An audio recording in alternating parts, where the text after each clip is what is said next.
সুপ্রিয় অষ্টম শ্রেণীর শিক্ষার্থীবৃন্দ, সবাই কেমন আছো? আশা করি সবাই ভালো আছো।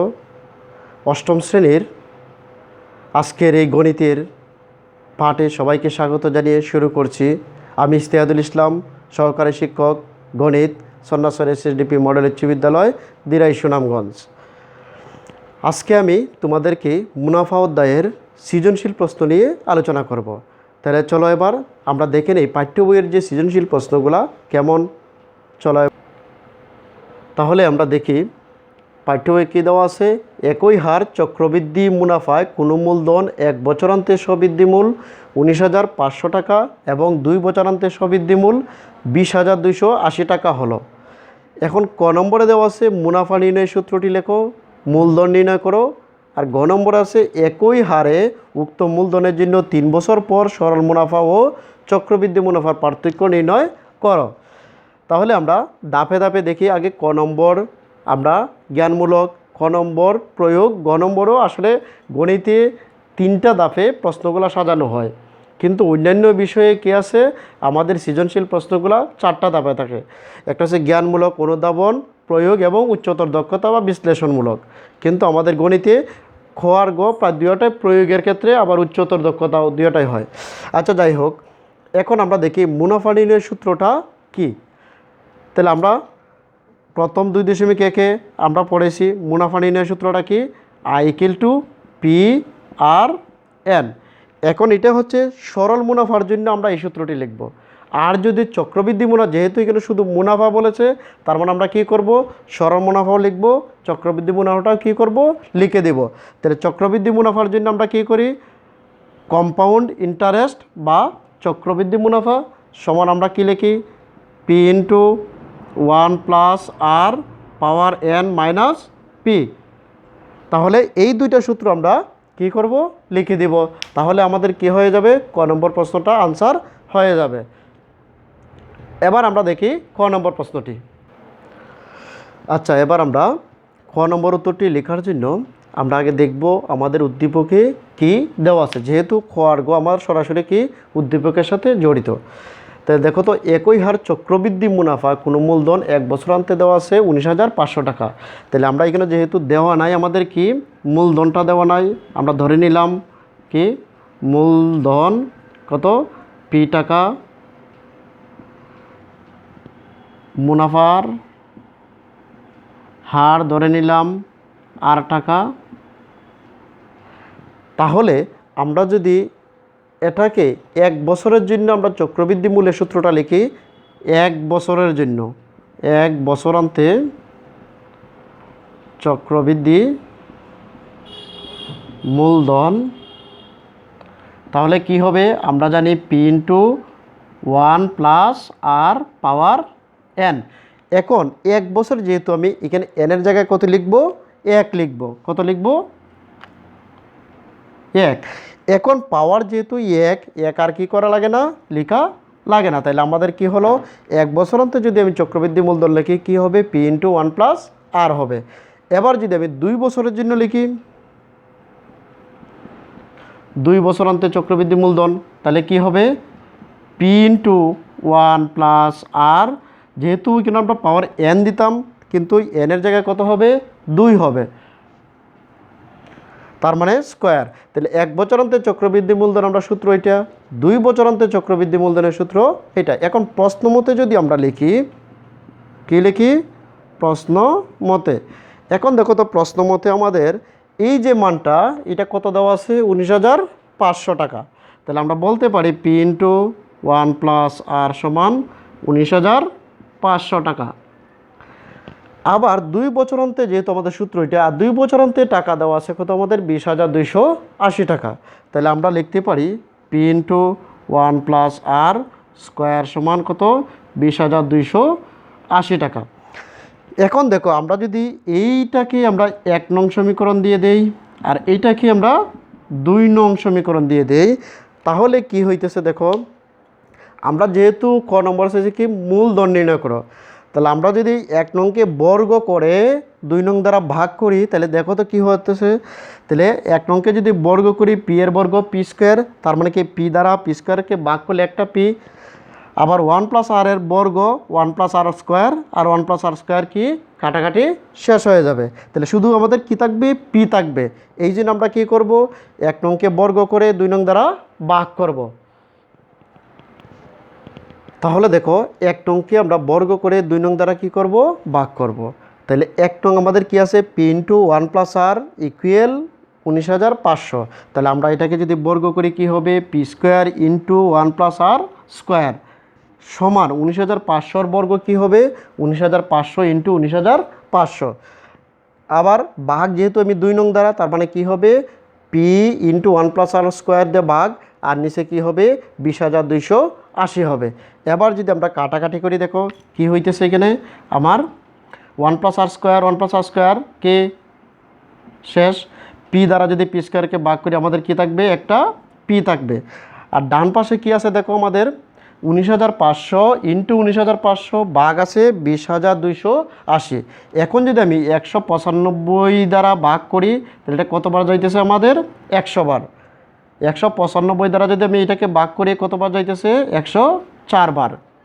এখন দেখো আরও যদি আমি ছোটো করতে যাই তাহলে 4 দ্বারা যদি ভাগ করি 4 25 100, 4 দ্বারা যদি আমি এটাকে ভাগ করি কত হবে 26 বার যাবে। এবার যদি আমরা এই 26 দ্বারা এটাকে ভাগ করি কতবার যাবে 750 বার যাবে। কতবার যাবে 750 বার। এখন যদি আমরা কি করি এই 25 আর 750 গুণ করি কত হবে 18,750 হবে। কত হবে 18,750। এটাই হচ্ছে আমাদের এই মূলধন নির্ণয়। তাহলে সুপ্রিয় শিক্ষার্থীবৃন্দ আমরা নির্ণয় করলাম। তাহলে এবার আমরা গ নম্বরে দেখি কি দেওয়া আছে। তাহলে এবার আমরা গ নম্বর উত্তরে কি একই হারে উক্ত মূলধনের জন্য 3 বছর পর সরল মুনাফার চক্রবৃদ্ধি মুনাফা আমরা নির্ণয় করব। কত বছরের জন্য 3 বছরের জন্য। তাহলে আমরা দেখো যেহেতু একই হারের মানে আর এর মানটা এখানে দেওয়া নাই কোথাও, তাহলে আমরা কি করতে হবে আগে আর এর মানটা নির্ণয় করতে হবে। তাহলে আর এর মান নির্ণয়ের জন্য আমরা খ হতে প্রাপ্ত যে আমাদের মূলধনটা সেটা আগে লিখতে হবে। তাই খ হতে প্রাপ্ত মূলধন আমরা কত পাইছি 18,750 টাকা। তাহলে আমরা আয় মুনাফা যদি নির্ণয় করতে যাই তাহলে আমরা দেখো আমরা যদি 1 বছরেও চিন্তা করি তাহলে 19,500 টাকা আছে চক্রবৃদ্ধি মূলধন মানে স্ববৃদ্ধি মূল। তাহলে 19,500 টাকা যদি আমার স্ববৃদ্ধি মুনাফার আসল মিলে হয় 1 বছরে, তাহলে আমাদের মূলধন আছে 18,750 টাকা। তাহলে আমরা কি করি 19,500 থেকে আমরা 18,750 টাকা কি করব বিয়োগ করব। তাহলে দেখো তো কত হইতেছে আমাদের 0 10 থেকে 5 বিয়োগ করে 5 14 7 7 14 750 টাকা। তাহলে পি এর মান পাইলাম আমরা আই এর মান পাইলাম। তাহলে কত বছরের জন্য আমি বাইর করছি 1 বছরের ক্ষেত্রে। তাহলে এন সমান আমি ধরে নেব 1 বছর। এখন আমার যেহেতু পি এর মান জানা আছে আই এর মান এন এর মান 3টে মান জানা আছে, তাহলে এখন কি করব আমরা আর এর মানটা নির্ণয় করব। তাহলে আমরা সূত্র জানি আমরা জানি আর সমান কি আই বাই পি এন। তাহলে আই এর মান দেখো কত দেওয়া আছে 750, পি এর মান দেওয়া আছে 18,750 ইন্টু এন এর মান কত 1। এখন যদি আমি 750 দ্বারা 18,750কে ভাগ করি তাহলে কতবার যাইতেছে আমাদের 25 বার। কতবার 25 বার। তাহলে উপরে যেহেতু 1 আছে তার মানে আর এর মান আমরা কত পেলাম 25/1 টাকা। তাহলে আমরা পি এর মান জানা আই এর মান জানা আর এর মান এখন জানা আছে। এখন কি করব আমরা সরল মুনাফা বাইর করব 3 বছরের ক্ষেত্রে আর চক্রবৃদ্ধি মুনাফাটা বাইর করব। তাহলে আমরা প্রথমে সরল মুনাফা নির্ণয় করি। সরল মুনাফা তাহলে আমরা সূত্র কি জানি I equal to P R N. তাহলে পি এর মান কত আমাদের 18,750 টাকা ইন্টু আর এর মান কত আছে আমাদের 25/1 ইন্টু এন কত বছর 3 বছরের ক্ষেত্রে। যেহেতু আমরা এখানে কত আছে 3 বছরের জন্য আমরা সরল মুনাফা নির্ণয় করতেছি। কত বছরের জন্য 3 বছরের জন্য কিন্তু। তাহলে দেখো তো আমি 25 দ্বারা যদি আমি 18,750কে ভাগ করি, একটু আগে দেখছি আমরা কতবার যাবে, 750 বার। এখন 750 ইন্টু কত, 3, তাহলে কত হইতেছে দেখো, 3 0 0, 3 5 15, 5 17 1, 3 7 21 আর 1 22, তাহলে 2250 টাকা। এটা হচ্ছে আমাদের সরল মুনাফা নির্ণয় করলাম। তাহলে এবার আমরা চক্রবৃদ্ধি মুনাফাটা নির্ণয় করবো। তাহলে চক্রবৃদ্ধি মুনাফা সমান আমরা কী লিখতে পারি, পি ইন্টু 1 প্লাস আর পাওয়ার এন মাইনাস পি। তাহলে এবার আমরা মানগুলো বসিয়ে দিই। পি এর মান কত জানা আছে আমাদের, 18,750 টাকা। 1 প্লাস আর এর মান আমরা কত পেয়েছিলাম, 25/1। আর এন কত বছরের জন্য, আমার 3 বছরের জন্য। বিয়োগ কত হবে, 18,750 টাকা হবে। তাহলে এবার যদি আমরা 18,750 25 যদি আমরা লসাগু নেই, কী হইতেছে, 25 একে 25 যোগ 1 সমান 18,750। তাহলে 18,750। এবার দেখো 25 আর 1 কত, 26, আর নিচে কত আছে আমার, 25। তাহলে 25 দ্বারা যখন আমি 26কে ক্যালকুলেটরে ভাগ করব, তাহলে আমরা কত পাবো, 1.04। কত পাবো, 1.04 মাইনাস কত আছে, 18,750।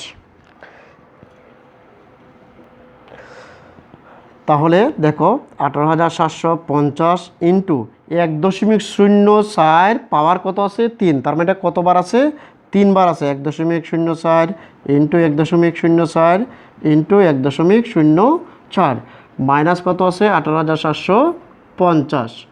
তাহলে এবার আমরা কি করব, 1.04 ইন্টু 1.04 ইন্টু 1.04 কী করব, গুণ দিব। তারপর আমরা এখানে গুণ দেওয়ার পরে এটার সাথে কি করব, গুণ দিব। তো ক্যালকুলেটর আমরা গুণটা একটু দেখি কত আসতেছে। তাহলে 21,091। তাহলে কত আসতেছে আমার এখানে, 21,091 দশমিক কত, 2 টাকা বিয়োগ 18,750। এখন আমরা কি করব, 21,091.2 থেকে 18,750 টাকাটা বিয়োগ করব। তাহলে তোমরা ক্যালকুলেটারে বিয়োগটা দিয়ে দেও। তাহলে 2,341.2, 2,341.2 এত টাকা। তাহলে দেখো তো আমাদের এই চক্রবৃদ্ধি মুনাফা কত হইল, 2,341.2 টাকা। আর আমরা সরল মুনাফার ক্ষেত্রে কত পাইছিলাম, 2,250 টাকা। এটা হচ্ছে আমাদের সরল মুনাফার, আর এটা হচ্ছে আমাদের চক্রবৃদ্ধি মুনাফা। এবার আমরা কি করব, এই সরল মুনাফা আর চক্রবৃদ্ধি মুনাফার কি করব, পার্থক্যটা লিখব। তাহলে এবার আমরা সরল মুনাফা চক্রবৃদ্ধি মুনাফার পার্থক্যটা লিখি। তাহলে দেখো চক্রবৃদ্ধি মুনাফা ও সরল মুনাফার পার্থক্যটা কত। আমরা চক্রবৃদ্ধি মুনাফার ক্ষেত্রে 2,341.2 আর সরল মুনাফার ক্ষেত্রে আমরা পাইছি 2,250 টাকা। এবার যদি আমরা বিয়োগ করি, তাহলে 0.2, 6 5 11, তাহলে 0 যেহেতু 1, তার মানে 4 5 যায় না, 9 5 14, তার মানে কত, 91.2 টাকা প্রায়। এটাই হচ্ছে আমাদের গ নম্বরের যে পার্থক্যটা তারা প্রশ্নের মাঝে চাইছে। আমরা কি করলাম, এই চক্রবৃদ্ধি মুনাফা সরল মুনাফার পার্থক্যটা নির্ণয় করলাম। তাহলে প্রিয় শিক্ষার্থীরা, তোমরা এভাবে ধাপে ধাপে কি করবে, প্রশ্নগুলোর উত্তর দিবে। এবার দেখি আমরা আমাদের পাঠ্য বইয়ের যে সৃজনশীল প্রশ্ন 2 নম্বরটা দেওয়া আছে, এটা দেখি। তাহলে দেখো তো প্রিয় শিক্ষার্থীরা, তোমাদের পাঠ্য বইয়ের দ্বিতীয় যে সৃজনশীলটি দেওয়া আছে, কী দেওয়া আছে, শিপ্রা বড়ুয়া কোনো ব্যাংকে 3,000 টাকা জমা রেখে 2 বছর পর মুনাফাসহ 3,600 টাকা পেয়েছেন। এখন ক নম্বর প্রশ্নটা যদি আমরা চিন্তা করি, তাহলে দেখো কী দেওয়া আছে, সরল মুনাফার হার নির্ণয় করো। তাহলে আমরা সরল মুনাফার হার নির্ণয়ের জন্য আমরা সূত্র জানি কি, আর। তাহলে আর সমান আমরা কি জানি, I/P/N। এখন যেহেতু আমার আয়ের মান দেওয়া আছে, আমার 3,600 থেকে 3,000 বিয়োগ করো, তাহলে কি হয়ে যাবে, আয়ের মান হয়ে যাবে। আর পি এর মান তো দেওয়া আছে 3000, আর এন এর মান দেওয়া আছে কত বছরের জন্য? 2 বছর। তাহলে আমি কি করতে পারবো? মানগুলো যদি বসাই, বসানোর পরে আমি কি করতে পারবো? আর এর মানটা নির্ণয় করতে পারবো। তাহলে আমার আই এর মান কত হবে? 3000, আর কত আছে আমার? 3600 আছে। বিয়োগ করলে কত হচ্ছে আমার? 600 টাকা। পি দেওয়া আছে 3000, এন দেওয়া আছে কয় বছর? 2 বছর।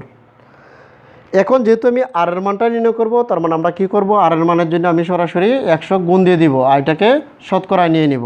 তাহলে দেখো তো, 3 100 300, এটাকে যদি আমরা ভাগ করি কত হচ্ছে? 200। তাহলে 100 দ্বারা যখন আমি 3000কে ভাগ করবো কতবার? 30 বার। আর 30 দ্বারা যখন 600কে ভাগ করবো 20 বার। এখন 20 দ্বারা যদি আমি 2 দ্বারা যদি 20কে ভাগ করি কত? 10। তার মানে আমার কত হচ্ছে? 10% হচ্ছে। এটাই হচ্ছে আমার আর এর মান ক নম্বরের জন্য। আর এই আর এর মানটা আমি কি করব? ক নম্বরে বসিয়ে 3 বছর পর মুনাফা আসল কত হবে? তবে 3 বছর মুনাফা আসল। তাহলে আমরা যদি ক নম্বর প্রশ্নটা আনসার করতে যাই, তাহলে আমি কি করব? মুনাফা আসলটা লিখব। তাহলে আমরা জানি মুনাফা প্লাস আসল, তার মানে কি আসল প্লাস মুনাফা, তার মানে পি প্লাস আই এর মান মানে কি? P R N. তাহলে পি যদি আমি কমন নেই, পি ইন্টু 1 প্লাস আর এন। এখন আমরা যদি পি এর জায়গায় পি এর মান, আর এর জায়গায় আর এর মান, এন এর জায়গায় এন এর মানটা বসিয়ে দিই, তাহলে আমাদের কি হয়ে যাবে? খ নম্বর প্রশ্নটা আনসার হয়ে যাবে। এবার দেখি আমরা গ নম্বর প্রশ্নটি কী দেওয়া আছে। এবং খ নম্বর প্রশ্নটি বলছে কিন্তু আরও 3 বছর পর, তার মানে কিনা আমার এন কত হবে? আগে ছিল আমার 2 বছর, আর এখন আরও 3 বছর, তার মানে টোটাল আমার এখানে কত বসাতে হবে? 5 বছর বসাতে হবে। এভাবেই তোমরা কি করবে? এটার ফলাফলটা নির্ণয় করবে। আচ্ছা, তাহলে গ নম্বরে দেখো, 3000 টাকায় একই হার চক্রবৃদ্ধি মুনাফা জমা রাখলে 2 বছর পর চক্রবৃদ্ধি মূলধনটা কত হবে? তাহলে চক্রবৃদ্ধি মূলধনের জন্য আমরা সূত্র জানি সিপি। তাহলে কম্পাউন্ড প্রিন্সিপাল বা চক্রবৃদ্ধি মূলধন, পি ইন্টু 1 প্লাস আর পাওয়ার এন। তার মানে কি পি এর মান তো আমাদের জানাই আছে কত? 3000 টাকা। 1 প্লাস আর এর মান যেহেতু আমরা কত পাইছি? 10%, 100/10। আর এন কত বছর? 2 বছর। তাহলে আমরা যদি এখানে মানগুলা বসিয়ে দিই, তাহলে কি হয়ে যাবে? ফলাফলটা হয়ে যায়। প্রিয় শিক্ষার্থীরা, তোমরা এটা কি করবে? নিজেরাই করার চেষ্টা করবে। আমি যে প্রক্রিয়া দেখালাম, তোমরা কি করবে? এটা অ্যাপ্লাই করে তোমরা এই সমাধানটা নির্ণয় করবে। সবাই ভালো থাকবে, সুস্থ থাকবে। আল্লাহ হাফেজ, আসসালামু আলাইকুম।